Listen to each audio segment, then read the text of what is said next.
Evening. This chapter deals with interaction, and I'm kind of going to do a couple things this week. One thing is I'm going to talk about interaction. I'm going to talk about differentiation. I'm going to add all the differentiation, and I want you to see all the examples. It's a little repetition from last week, but I wanted to add it in. And then I've discovered a video that I want to share with you. I probably won't do it till the middle of the week, but it deals with a very interesting fellow who's a professor, teaches out in California. He features Stephen Krashen in his video. And it's like a challenge. You know how we have marathons and people run half a marathon, a full marathon, they train for it. Well, this individual, this guy that you're going to see on the video, it's about a 1-hour video. He speaks French, Chinese, Italian, Spanish, and I think German, and maybe one other. He speaks 5 languages. And he's decided to learn Arabic in 1 year. I'm going to save the surprise for the video, and I'll have a video of my own to go with it. But it was so interesting about how he goes about learning Arabic. He does make a trip to Egypt, but long before that, he studies on his own, and he arranges for opportunities to practice. And it's very interesting because you know how we normally teach reading, writing, speaking, listening, try to have all the skills at once. He doesn't do that. And so when I reveal this to you, it's going to be interesting. And I'll just give you one clue when I reveal it this week. He says, we don't learn languages, we acquire them. So that's all I got to say about that. All right, now, interaction. Here's a good example in chapter 6 on interaction. It's teaching a math class, and it has a Mr. Charles, and it gives an example of how interactive his math class is, how well done it is in terms of giving students interaction. What does it mean? It means they have genuine opportunities to ask questions, including questions in their first language, if they're able to do that. He wasn't able to do it. But interaction should mean that your classroom, the students are able to ask for clarification and have things made clear to them. They're not lectured at. That's why I'm doing Zoom on here, because I know I'm lecturing at you when I do a video. Okay, so I would like you to look at those examples. You'll find that Mrs. Manvey had 0 points given to her for interaction, and she didn't design anything for group work in terms of groups actually working with each other in communication. The class was basically a block of silence while she performs. And you've got to ask yourself, you know, how interactive are your lessons?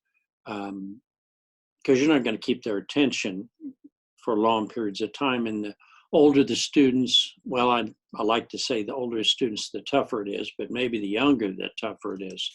You're going to lose them quickly. So interaction,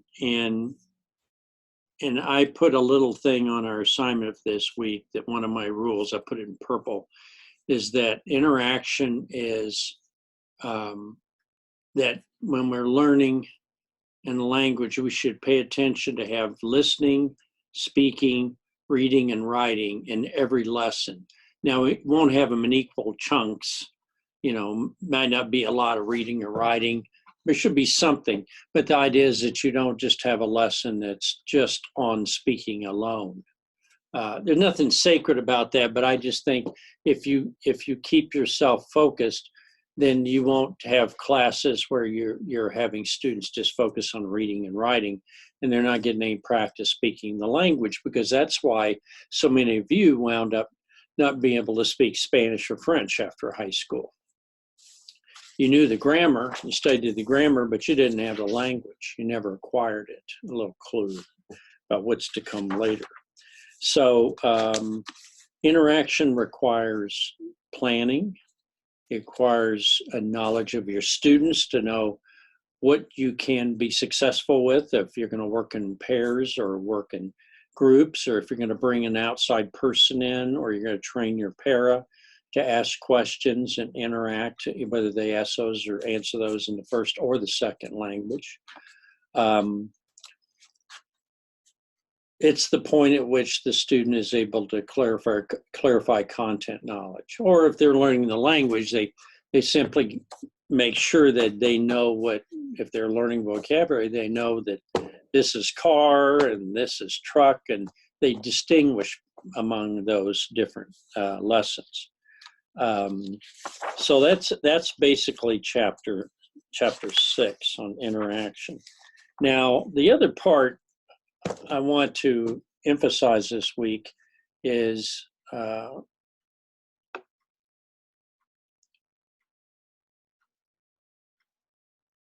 the use of differentiation.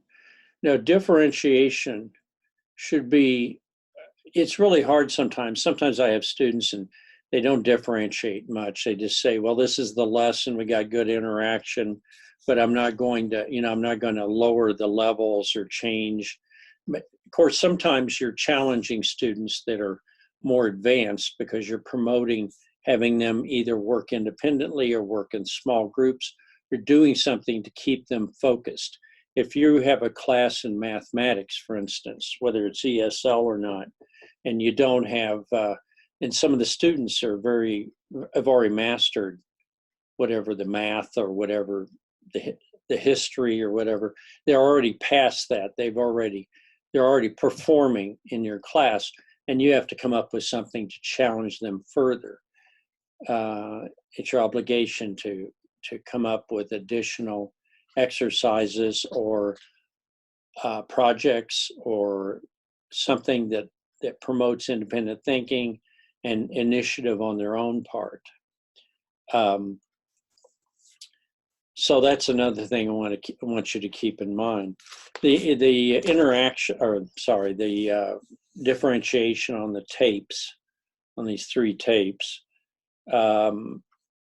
promotes a lot of interaction, promotes group work, sometimes mixed groups, so you can have for instance, one example, I don't think you have it, but I've seen it before, is that you have kids with a whiteboard doing math problems, and the teacher is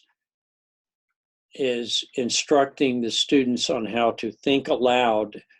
2 + 5 = 7.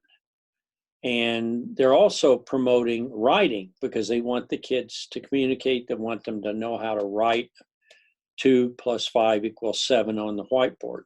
But they may start out having the kid who is more advanced or more competent, who knows how to write, and then he or she works with the student who struggles with addition, but also needs to see it done, so that it's not the teacher writing on the board, say 2 + 5 = 7, but it's individual students they're working with, and they work with problems they're given. So they're problem solving 2 + 5 or whatever. It could be equations for that matter.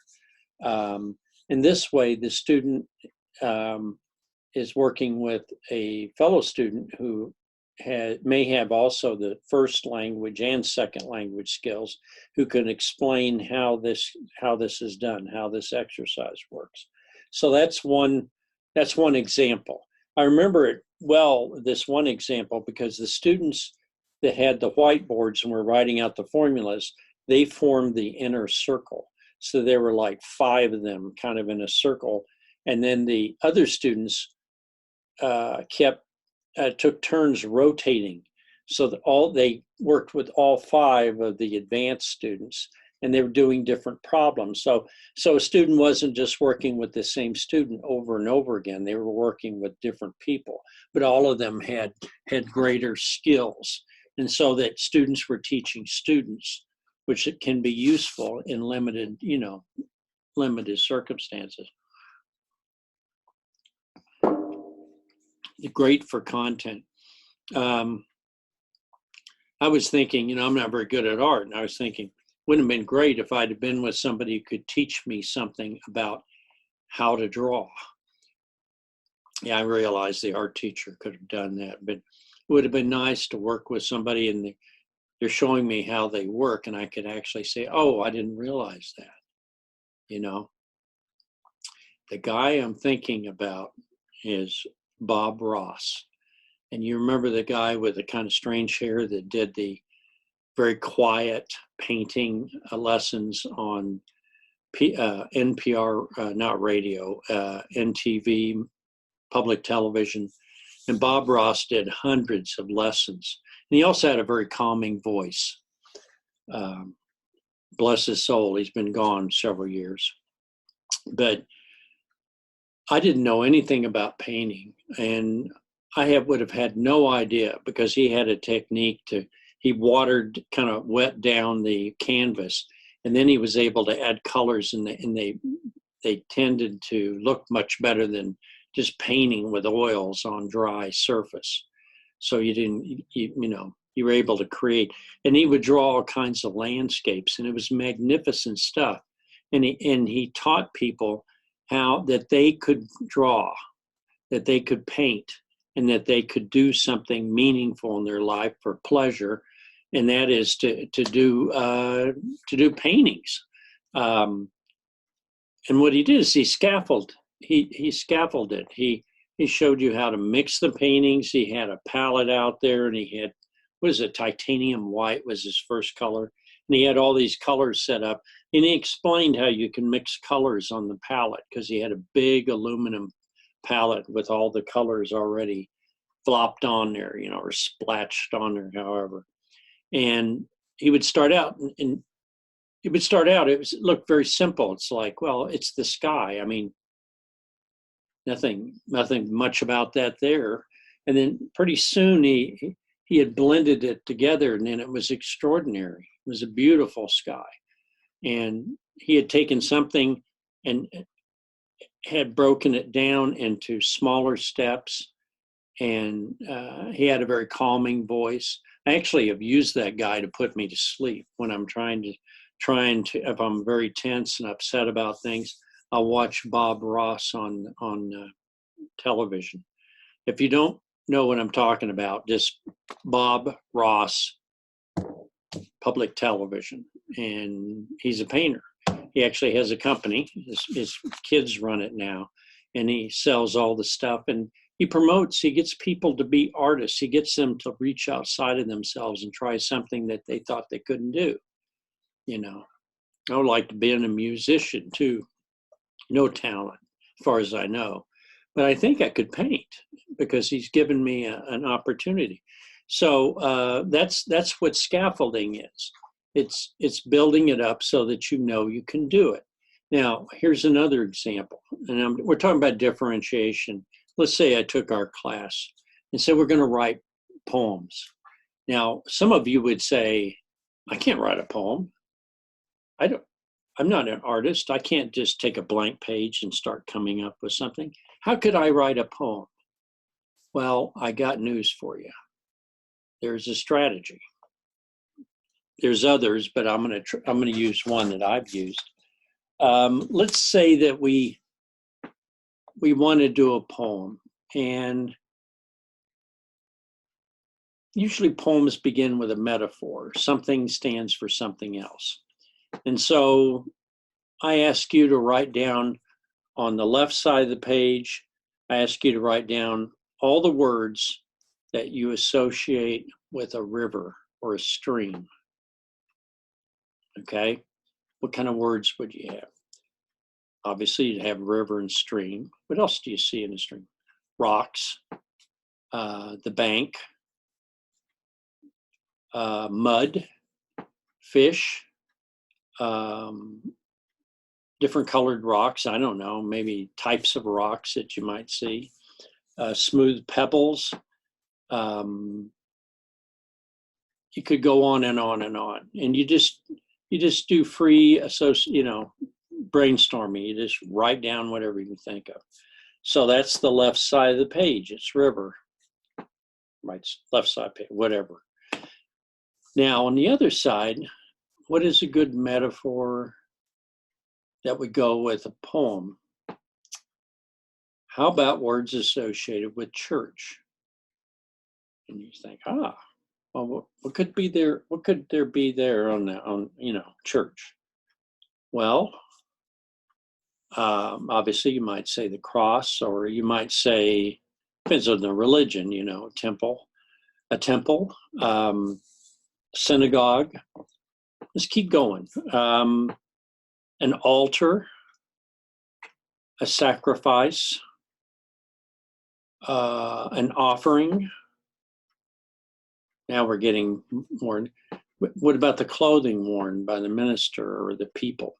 Well, a robe, the high altar, if you have an altar, high altar, candles, fire, incense, okay.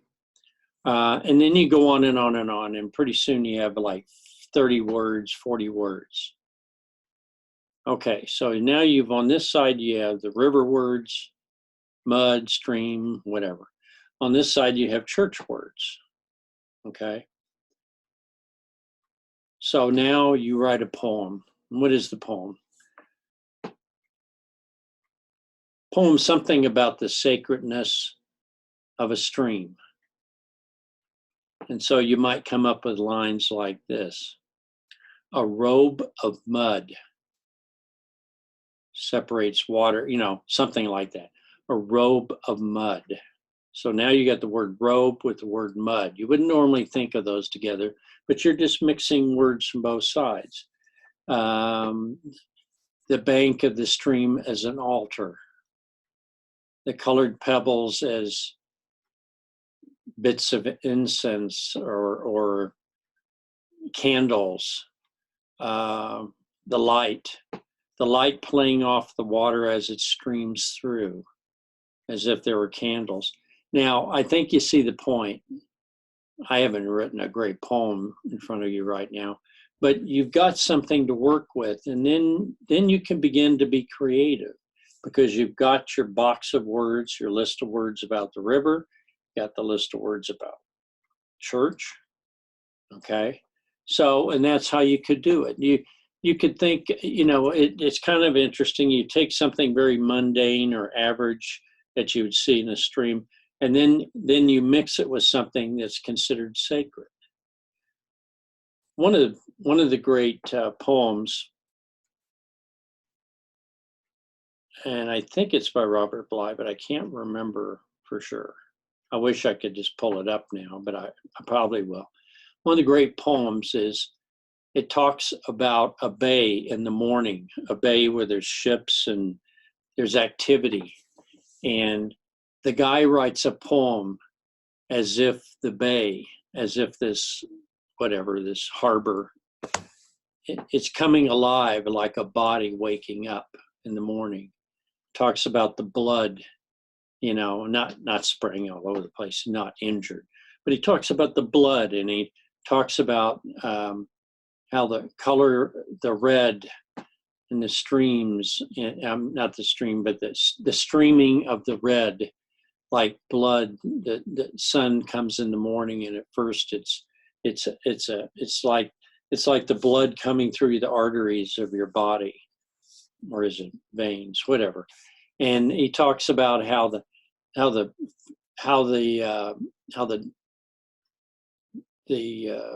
seagulls are like the cells of the body when you wake up. They're springing into life. And so it does this beautiful metaphor how a harbor is like a body in the morning, is like a body at rest that's waking up. A harbor wakes up, a person wakes up. So he talks about all the parts of the body. And that's the same kind of metaphor. So now you've got a scaffold, you've got a structure.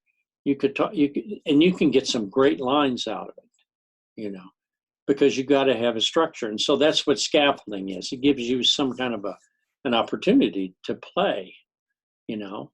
Kid plays in the sand, you got colored sand maybe, or you got sand and you got things to form it, and they can draw little castles or something, get them a little bit moist if they are. Hopefully the cat hasn't moistened it up. I always hated that with the kids, oh, well, I guess we're not playing in the sand anymore. But that's one of the ways to get people to write poetry. Now, the differentiation that you see in the videos, you're going to see differentiation according to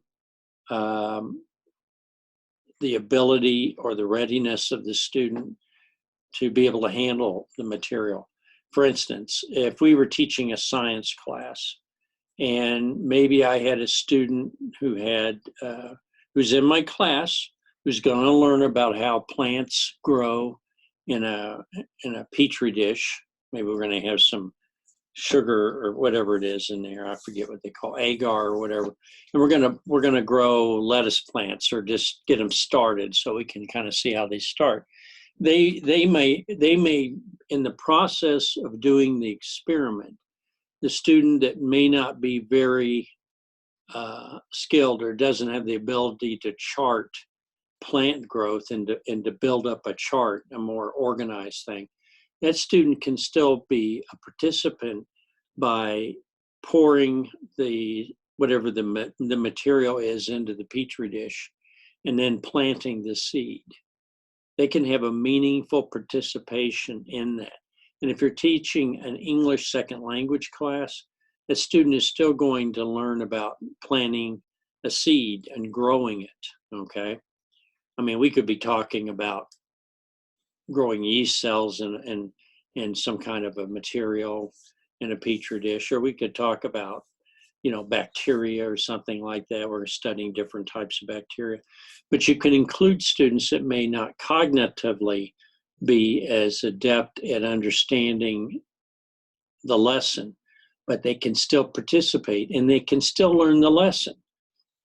For instance, you wouldn't do a COVID virus, but you could take stuff from a handle on a door and see what kind of bacteria are growing on the door. It's kind of gross, but you could do that. People take swabs and they take one from their mouth or take one from the door or something, and they can see, you said, what kind of bacteria are growing on there, and they could look at it and grow some of it. Hopefully it's not dangerous. But even if you had students who would normally be thought of and not being able to participate, there's no reason for that to be true. You notice in the video, especially the elementary, the teacher had the students, she had a couple of students that had probably some special education designation, IEP, but they were leading the class. She was helping the student, whether it was pointing at vowels or pointing at letters or something, but she included them. And that's the idea of inclusiveness, which I think is very essential to this. We're not just teaching a class. We're not just teaching a class, we're involving our students. So we want interaction. I want to come back to that. So when you develop, one thing I like about that differentiation is differentiation doesn't mean wide gaps between different groups. And it could be that you have students who are very mechanically inclined. They're very good at putting things together and building things. For instance, there's an experiment and it takes a while to get all the tubes up in the right way and know how to do it. You may have students that are more gifted that way. It's not a matter of them being, superior in some way, but they have a gift for that. You may have another group of students who are very good at talking through what the experiment's going to be about. And maybe you have leadership skills and they can be the leader of the group. And then you have other students that can perform some of the physical functions, okay? And your goal as a teacher, whether it's ESL or anything else, is to be inclusive and to bring those students into as a group together so they can appreciate each of their own skills. That's the humanity that we should be teaching. The old idea that certain students are in certain levels and they stay to themselves over here and they're in the lower reading group the whole time, stay away from that. We're not dividing people up like cattle and stock pens, the best cattle and the second cattle and the cattle or scrub cattle or something like that. We're not doing that with our students. So that's one of the things I want you to think about as you see these examples. Students that have intelligence and ability to speak English are totally two different things. Always remember that. Because someone doesn't speak your language does not mean they are less intelligent. Can't assume such things. That's silly. So those are some of the things I wanted to get off my chest here, just talking to you. And then as you look at those, I'm going to have you do a little discussion this week. As you look at those, I want to see how interaction, I want to talk about differentiation, but also about interaction, because interaction is going to provide the inclusiveness, the cohesiveness, the group intelligence. People learn because the group is learning, not just because individuals are figuring out what the assignment is. Okay. All right. That's kind of where I'm at right now. And I'm looking forward to doing that little video the week. As you know, I changed to have you do your lesson as a part of the final unit. I think that'll work better.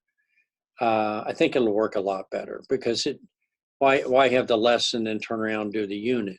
Now here's what I do want to do with you. I want to talk to you individually or in tiny groups, small groups. We don't have to worry about the COVID virus because we're all online already, right? It's been somewhat troublesome to me. I'm old enough that I could be in danger. I'm in good health generally, but I'm a little nervous. And I'm very thankful that this virus does not affect young children. That would really worry me about my grandson. But I would like to hear from all of you, in addition to our classes, how you're doing. And I know your lives are going to be disrupted now. Obviously, travel plans. I have students who are going to go on spring break. I don't think much is going to happen there. But unfortunately, they might get the disease, but it will not make them very ill at all. But they could carry it back to me or to other people. I do work with some people that have serious health issues. So I'm very concerned about some of my colleagues. This is not a time to speak lightly about illness. I want you to take care, and I hope all of your relatives are also taking care. And we'll get through this. I like to say we get through it without any harm, but we don't have control over that. So my best wishes to all of you and to take care. So I will be Zooming with you. Contact me at any time. I will set up Zooms. I think I'll starting next week, because I don't know if you know this, but we have gone all online now, which isn't affecting this class, but it does affect one of my classes. And it's going to be tough because some people, they teach face-to-face. So going all online is just terribly stressful to them. We're always trying to improve,